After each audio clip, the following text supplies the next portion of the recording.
Hi, friends, and welcome to the second episode of Brew and Biz Chats, the Espresso Spotlight, where we shine a light on business owners doing bold, meaningful work in their space. I'm Felicity, founder of Tax Espresso, and today I'm super excited to be joined by Jodie, who runs From the Start, helping support parents and then in the neurodiversity space, or just essentially helping children be raised in what your children need and supported and feel supported. So I'd really love to be hearing about what she's offering, her programs, how she really helps parents understand how to support their kids and they're growing up into their, well, I guess as parents, we just want to help them know that they're feeling loved and supported and being able to be turned to when they need to. And every kid is different, which I think is something that Jodie really wants to point on, how every child is different. You can't raise a kid the same, but we all know that. But of course, we all try to put it all together. So grab a coffee, settle in, and let's get ready for a conversation that's real, raw, and incredibly needed. Welcome to Biz and Brew Chats Hot Seat, Jodie. I'm thrilled to have you here. Good morning. Thank you for having me. It's wonderful to be here. Fantastic. So I know I kind of tried to stumble through what you do because you do such important work in what you do. And when I first connected with you, I really loved how you support parents. From a parent that I myself have two kids, every kid has different needs that they need to go through. And hearing what your business does really inspired me to want to share that. So if you can tell us a bit about what From the Start is, what you do and who you support and how you do your work. Yeah, definitely. Yeah, so I founded From the Start after being a nurse for the last 15 years, a pediatric nurse, and just my interest in how the brain works and how it all connects together. And so obviously having my own child and trying to understand and navigate through her behaviours and her development really sparked my interest into how the brain works with children as they develop. So my work at From the Start, we have several different sections to the company. My role in the company as a parenting coach and counsellor brings me to work with parents one-on-one and also in group settings where I can guide them through what's going on with their child, looking at, what these behaviours are that are causing challenges, and then, diving deep into, okay, well, what's going on in their head, what's going on in their body, how are these behaviours showing up and what's causing them. The other aspect of the business is support worker business. So I've got a small team of support workers who go out into the community and support parents with their children, whether they are kind of high special needs or neurodiverse. They've got the skills to be able to manage and help parents in that setting as well. And we also do education for kind of daycares and schools on brain development and behaviours, just to help with regulating children in the school setting and daycare as well. So yeah, that's where we started. Oh, that's such an important space, and the fact that you are trying to get that out there and can support, and you even have a team behind you that goes out and helps support people, which is fantastic. I know you touched on obviously you've got a daughter, in making sure you could deal with how you could or support her as well. Supporting and what I guess that's obviously what's inspired you to do that work. But do you mind sharing any personal stories or experiences that you helped to shape the vision of From the Start in itself, or and how it Yeah, came together? definitely. Yeah, definitely. And I think that was the main reason why I started delving into the counselling and parenting support was, having my own little girl who has got her own sensitivities and her own quirks and her own way of living. And for me as a parent, not wanting to get in that state where I'm just getting frustrated because I don't understand why she's doing certain things or what's triggering her. And going on my own journey as a parent to get that support changed the way that I parent completely. And it just ignited in me the need to be able to provide this for other people as well. Like, it changed my life completely, knowing what I know now. And kind of wishing that I'd known it from day one. And I do find, as you said, wish from day one, like a lot of parents don't see it or don't notice it initially. And it's once you go through those habits of going, okay, actually, maybe I need to parent differently because my child does require like a different style of teaching, different style of parenting, a different style of working with them because their brains can work differently. Look, I have two children that each child can be parented slightly differently because that's the requirement of how it needs to go with, my eldest will respond better with me being, a bit more softer spoken, I think, but sometimes my daughter needs to have my voice raised a bit more, or vice versa. It could even be that you just have to accept that certain foods on the plate don't have to be touched because that will trigger them to not eat. Whereas if it's other kids want to, we got raised with you need to finish what's on your dinner's plate, and now it comes down to, well, hang on, if I separate them, they will actually eat the food, or I know them not to touch because that is the way that it needs to be, and that's what if it's touching, it throws them completely off. There's little parenting structures, and you don't actually know or realize these until you're in that space, or until you've learned them. And once you start to learn how to adapt, I didn't realize how much we adapted our parenting style until I guess I'm talking to another parent and they're like, oh, why are you doing that? I'm like, because that's it. One, it makes it easier on me. It makes parenting a lot easier once you can understand how to communicate with each of your children with the ways that they need and the parenting. Sometimes it's like, they need a day off. Well, why? Because kids also need their emotional days off.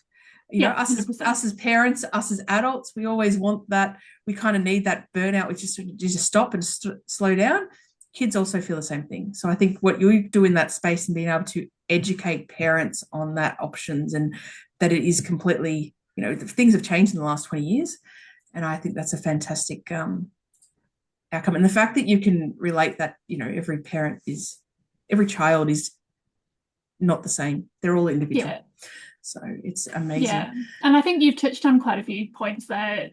Like with, we parent the way that our parents parented us, and it's not always the best. They didn't understand. They did the best with what they had at the time, but we know a lot more about how the brain works these days, and we're looking for providing that safe environment and that safe space for them so that they can express all their feelings. And if something isn't comfortable for them, that piece of food, touching that piece of food doesn't make their head feel particularly safe, then what can we do to adapt and make them, make their brain work effectively so that they can manage that.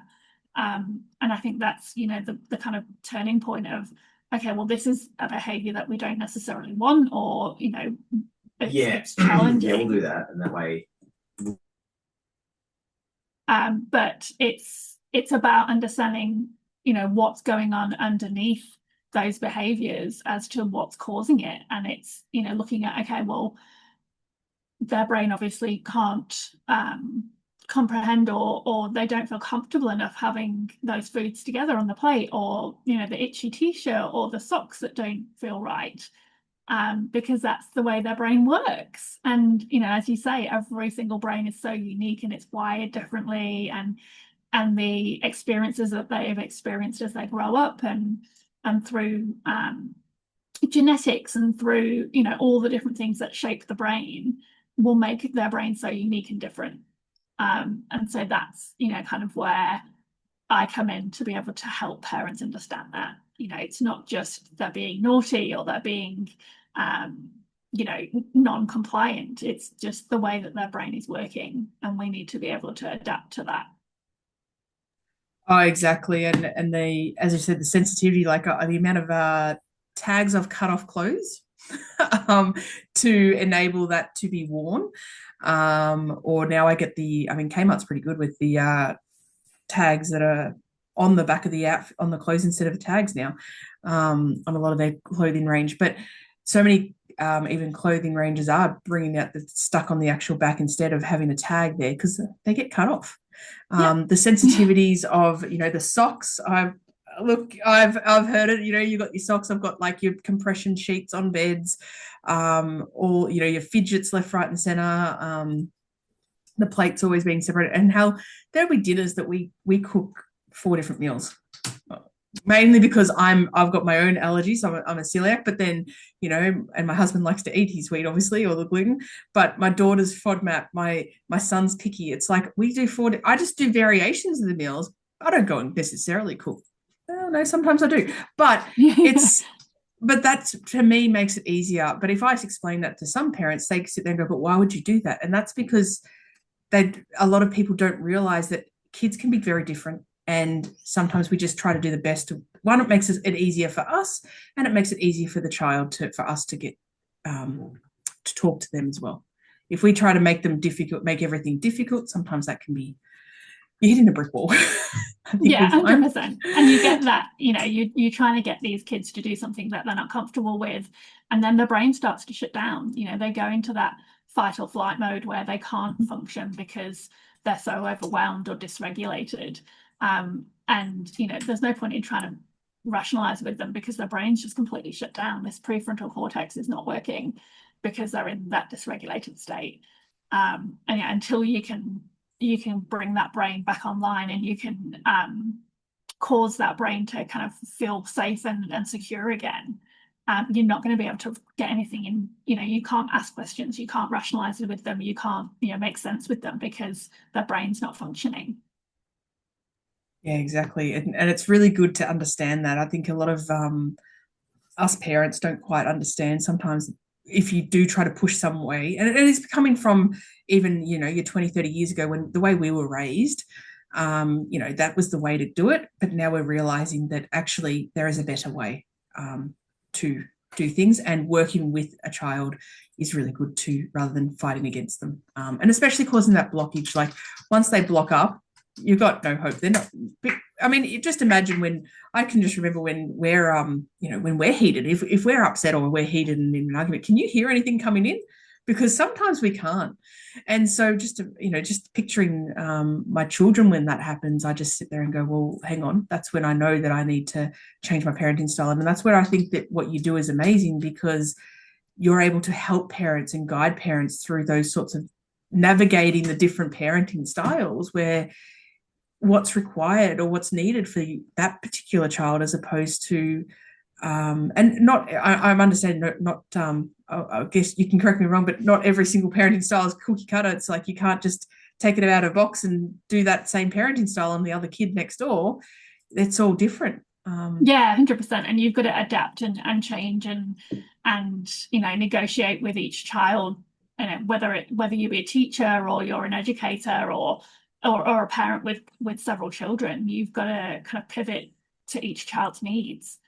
And whether you've got a child with neurodiversities and special needs, or whether they're just run of the mill, they're all going to have their own unique needs and their own behaviours. And as they develop and they grow their brains, if they've got that compassion and understanding and safe space, they can develop so much easier and so much better, and their brains will grow in that nurturing space where they've got that ability to be able to express their emotions, and they can regulate themselves, and they'll use those skills and those tools as they grow up into adults.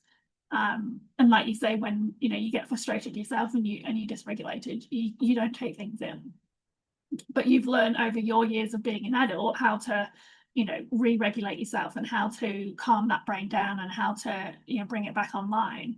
Whereas these kids, because they're so young and they're still developing and growing, we need to be that for them. We need to teach them how to do that. We need to help them out when they're so overwhelmed that they can't think. They need our presence and our co-regulation to be able to help them come back online. Yeah, exactly. and that's it. They're so young, they haven't learned those, and maybe some of us adults haven't learned those skills either, but we try our best. We definitely try our best. So we've probably already touched on a lot of the biggest challenges parents face with raising their children and with ADHD or neurodiverse needs. But I guess is there any additional biggest challenges that you found? I know that we've kind of touched on a lot of challenges, but what do you find with the biggest challenges in that area? Yeah, I think definitely, neurodiverse children can be very challenging. And I think, the biggest thing is to understand how different their brain is. Especially with ADHD and autism, the brain is wired differently. Its chemical reactions aren't as effective, and the size of the brain and the rate at which it develops isn't the same as a neurotypical child. So, before they've even started trying to develop as a human, they're on the back foot because their brain's smaller and it develops slower. And then they've got these, wiring issues that don't work as effectively. And so you've got to put more into it to be able to get more out of it. And I think a lot of people just don't understand that. They're just, as 20 years ago, ADHD children were just the naughty kid. They were seen as misbehaving because people didn't understand difference. And now, in this day and age that we're getting more education about it and how things work and, what medications work and how things affect the brain, we can better understand where these behaviours are coming from. And we can better support these children in their own space, in their own, uniqueness, by understanding what's actually going on in their heads and how that's coming out in their behaviours. Yeah, fantastic. No, and that's it. It's just understanding how they can go with everything. It was interesting.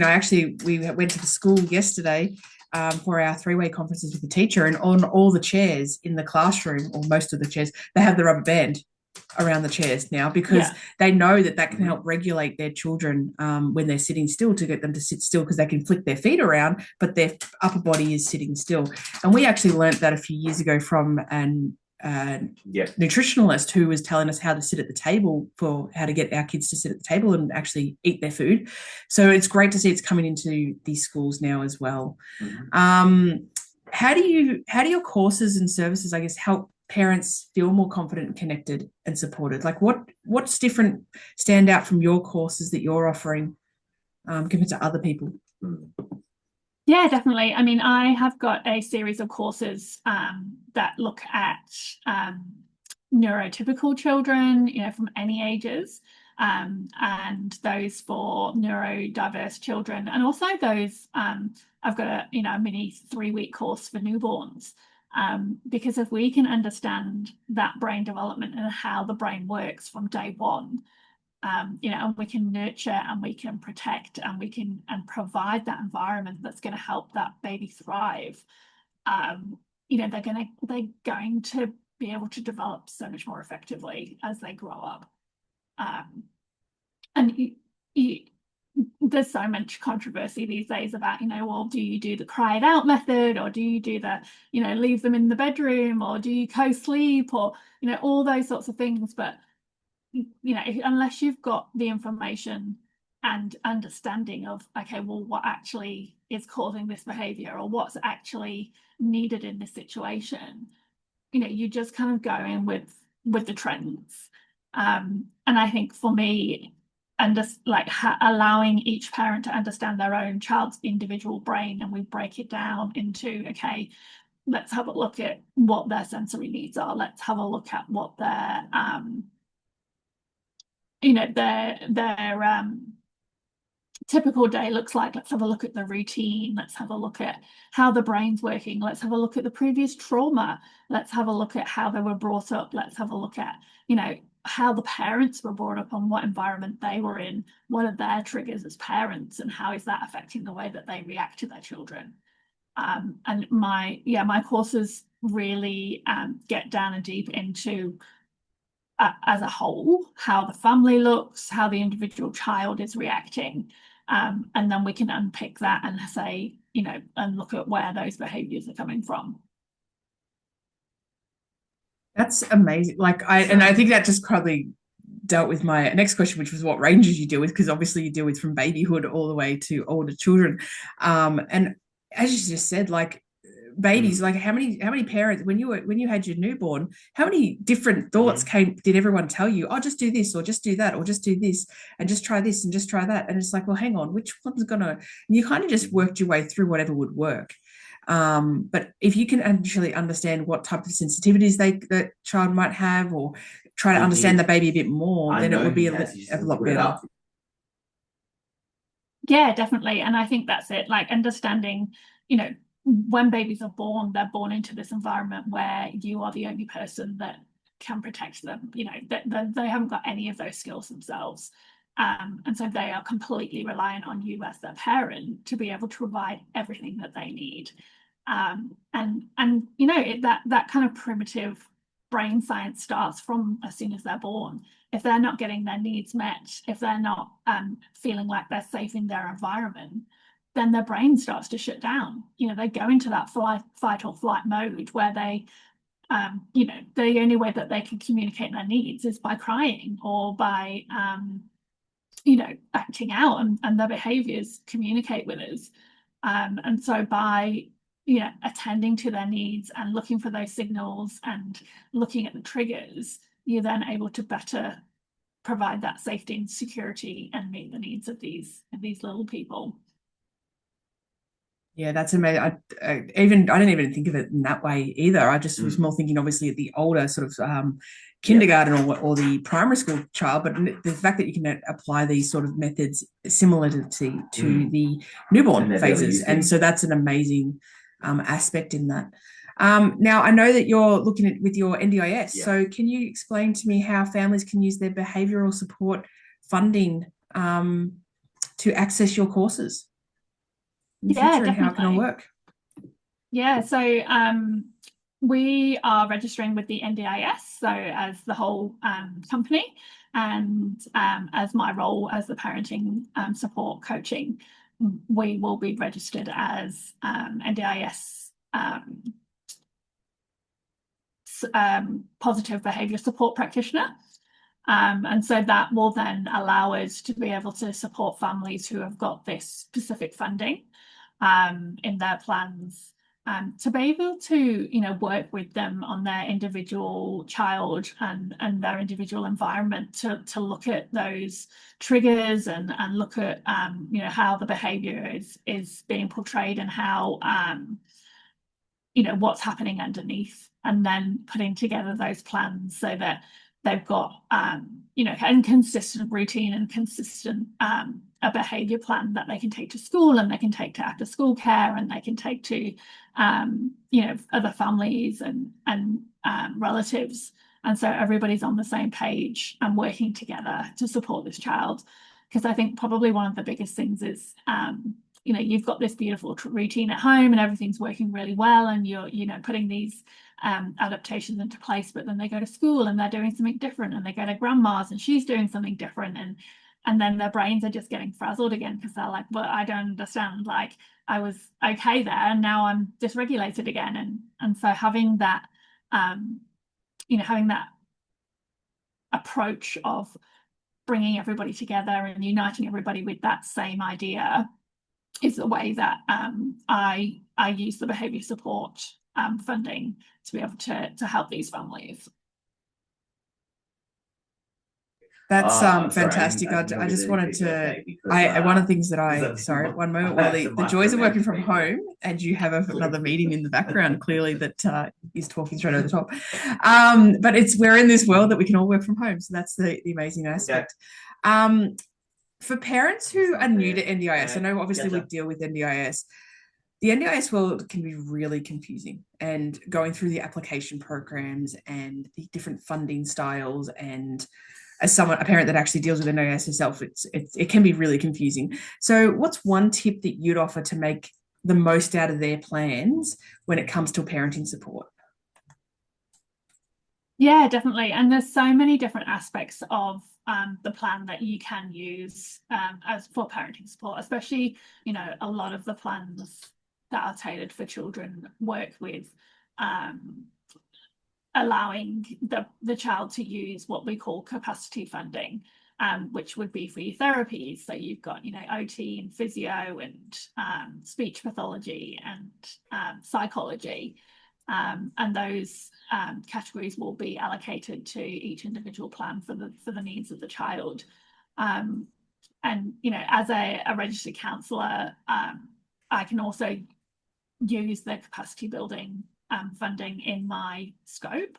And now we're going to be registered as behaviour support practitioners. Like all of that information and all of those services are so important for parents, because they need to be taught the tools to help their children. It's not necessarily just all about, okay, well, how can we help the child?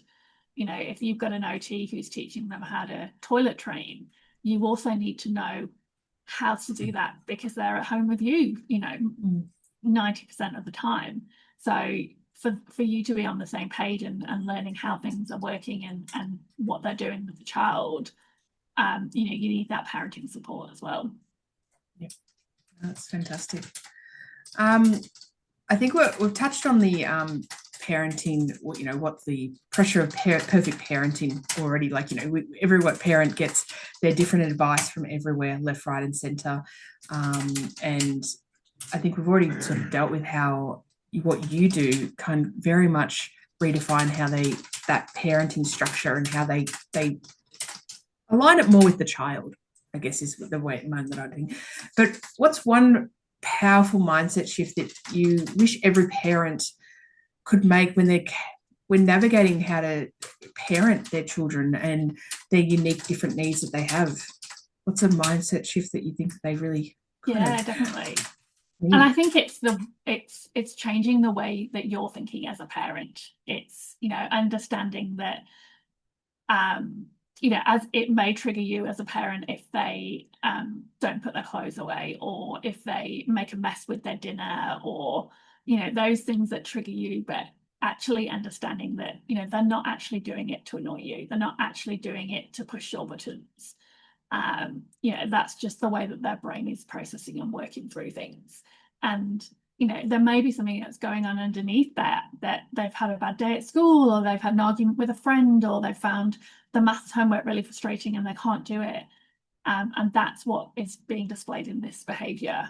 It's not just necessarily that they want to make a mess with their food.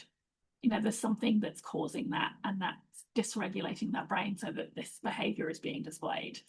And I think, shifting your mind to understanding that, okay, well, let me think about what's going on underneath. It's not just this display of behaviour, like what's causing this. Yeah, that's a really good point on that one. That, I know that there's times when we might ask our children, especially my eldest, where it's like, well, can you do this? And you've got to repeat it about 4 times before he'll even hear what you're asking him, or he'll acknowledge and he'll say yes, but then he'll come out and say, but I didn't want this for dinner. I'm like, but we asked you. You don't know what they're thinking at the time, so you're even getting changed in your parenting style to go, can you repeat what I just asked you?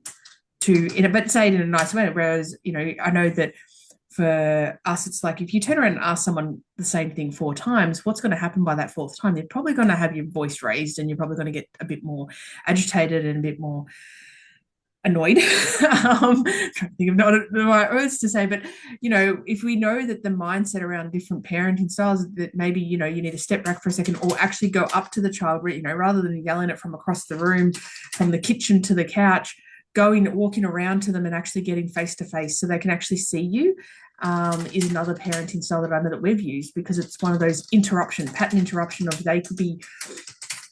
Children, I found, can be very hyper-focused on some things they're doing. So they might be watching TV, but they actually can't hear anything outside of that. And that's one of those pattern interruption, or making sure that that different parents. So the mindset around different parenting styles and knowing that you might need to be flexible is a really good answer. I love the mindset of that parenting. So thank you. That's really good. Behind the scenes, let's look at behind the scenes quickly. What's the most rewarding part of running from the start for you so far? I think it's probably the biggest thing for me is just that that kind of aha moment with parents when they shift into the way that you know what you're teaching them actually makes sense. And it's that, oh my God, I've never thought about that before. Oh my God, that makes so much sense. And they come away and they're like, yeah, like this is the way that their brain is working. I can see so many of these traits and so many of these ideas and these behaviors that are coming out. And now I understand why. And it's such a big relief for the parents to actually, you know, it's not as frustrating anymore, and it's not as taxing, and it's not as, you know, much of a stress on them. And that relief for them is probably the most rewarding.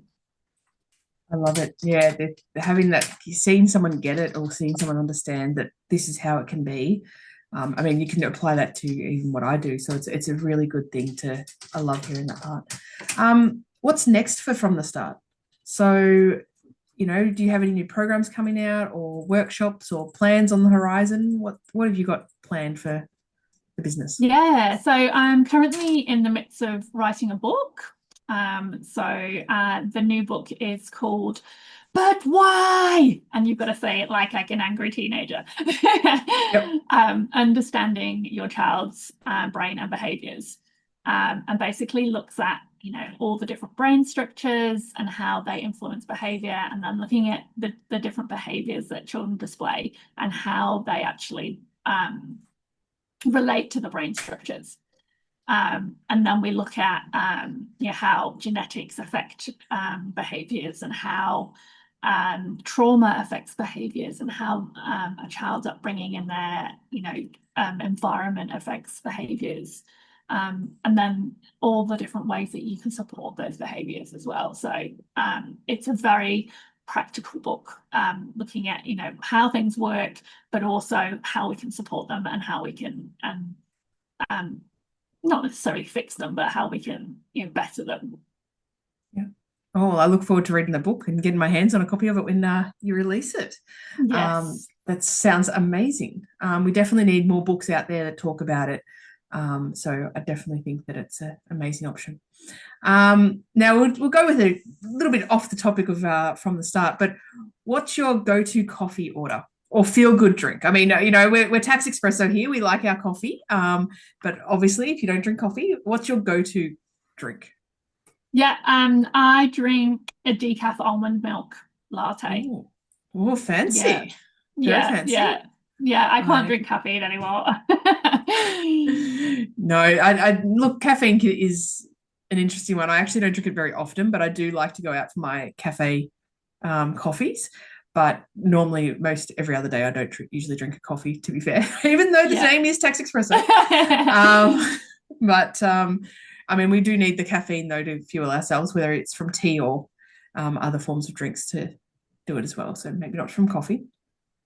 Now, obviously, you've just mentioned your amazing book, so that's going to be what the book is going to be recommended for parents. But are there any other books or podcasts that you would recommend for parents to listen to just to help in this space?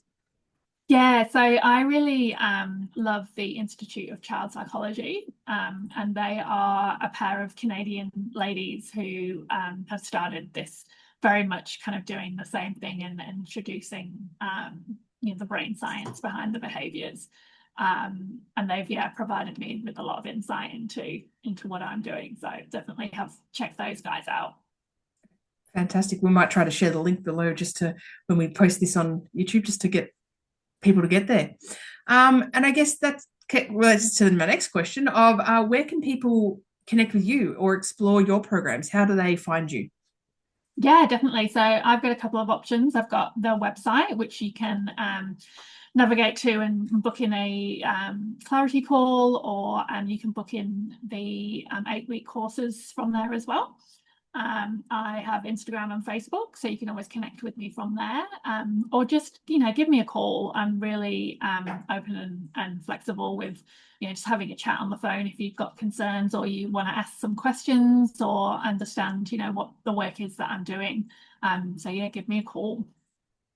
Fantastic. We'll leave the links below this video as well, just so that people can get in contact with you and reach out. And I guess we'll wrap it up with any last advice for parents who are feeling that overwhelm or unsure where to begin. What would your advice be for them? Yeah, definitely. I think, a lot of us as parents have gone through those stages of just being totally overwhelmed, don't know what I'm doing, how do I start? How can I make things better? I'll say one of those. Yep, I'm here for Yeah, that one. Yep. yeah. And I think just, even if it's just having a chat with a friend or a relative and just saying, look, I'm struggling, I don't know what to do. Um, and it's sometimes just kind of debriefing and letting it out is a really big relief that you can then have a little bit more clarity and understanding of where you need to head. Whether that be getting professional advice or getting in with a mother's group or kind of getting that support that you need. Because they say it takes a village to raise the kids. Definitely And we does. all Yes. need that to be part of that village, just to be supported.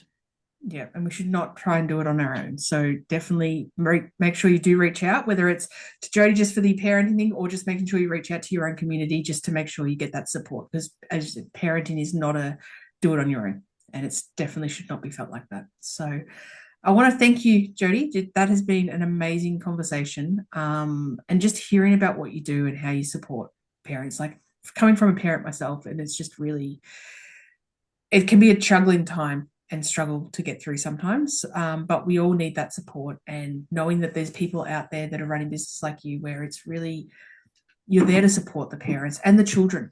You're really just having to get them understood and help bridge that gap between how to parent properly, or not so much properly. Every parenting situation is that's probably the wrong wording, but just how to understand and where to help use strategies that we can use to really communicate and get through to both sides of what we actually want out of it all. Yeah, definitely. And it's not about being perfect or about being, definitely completely on top of it all day, every day. It's just about, being real and being adaptable. Yeah, and being adaptable is a great one to really just know that it's not all has to be the same. And there will be hard days. I think every parent doesn't say that it's all smooth sailing and easy days, but it definitely can be hard days. And just having those strategies there, or having that mindfulness that maybe your child's also going through that hard day, and that they need that support. So thank you for the incredible conversation. I am very much appreciative of you jumping on board and sharing your story and your wisdom. And really your heart with us today of how you deal with everything. So very much thank you for coming on board. It's just a great reminder that every parent should be able to reach out to get the support they need. And as we said, it takes a village to raise children, and don't try to do it on your own. And there's supports out there. So try to navigate that. So if today's chat did resonate with you, whether you're in the thick of parenting or just feeling overwhelmed, or you're just starting out and wanting to really navigate even from newborn phases, when you're really starting that parenting journey, and ready to really get that extra support, or just wanting to reach out for that chat, as Jodie said, she's got some discovery chats that you can jump on board with. I highly encourage you to jump onto her website, jump onto her socials and follow her, reach out for her support, and really just start that chat. Start that conversation of where that can lead to, because you never know what a piece of nugget that you're going to get from anything that can help. And if it can make it easier in life, we're all for that. Yes. So I will share the actual the socials below of where you can connect with Jodie. And I'm really looking forward to making sure that all parents are supported in whatever manner they can get, and it's really handy to have your business available. So I'll leave that there with the, if you're a business owner that is doing something bold, different, or purpose-led, we want to have you on these chats, the Brew Biz Chats hot seat, similar to where Jodie's sitting at. So please slide into the DMs or book a discovery call with me, and we'd love to feature you in some upcoming episodes for getting your business launched as well, similar to what Jodie's doing and getting your business known out there. So until next time, keep brewing big dreams, running from the heart and sipping the wins along the way. I'm Felicity from Tax Espresso, and this was Brew and Biz Chats. This is Espresso Spotlight. See you next time. Thank you. Thanks for having me.